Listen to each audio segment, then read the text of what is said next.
Daily দেশের কথা আমার মানে স্মরণে আসছে না। আপনারা কি এর আগে করেছেন রক্তদান শিবির? এক্স্যাক্টলি, এই কারণেই বলছি অনেক দেরিতে করেছেন। তবুও ডেলি দেশের কথার যারা নেতৃত্ব, যারা উদ্যোগ নিয়ে এটার আয়োজন করেছেন, তাদেরকে আমি আন্তরিকভাবে অভিনন্দন জানাচ্ছি। যারা রক্ত ইতিমধ্যে দিয়েছেন এবং একটা অংশ যারা দেওয়ার জন্য প্রস্তুতি নিচ্ছেন, তাদের সুস্বাস্থ্য কামনা করছি।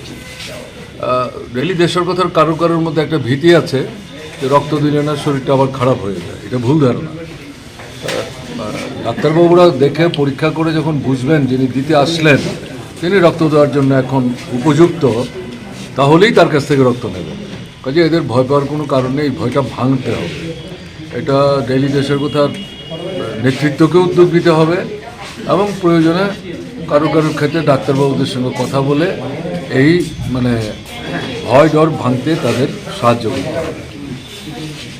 ডেলি দেশের কথার যারা নেতৃত্ব, তাদের কাছে আবেদন থাকবে, অনেকদিন পর এই প্রথম তারা এই রক্তদান শিবিরের আয়োজন করলেন, কিন্তু এখন থেকে প্রতি বছর অন্তত একবার তারা যাতে রক্তদান শিবিরের আয়োজন করেন।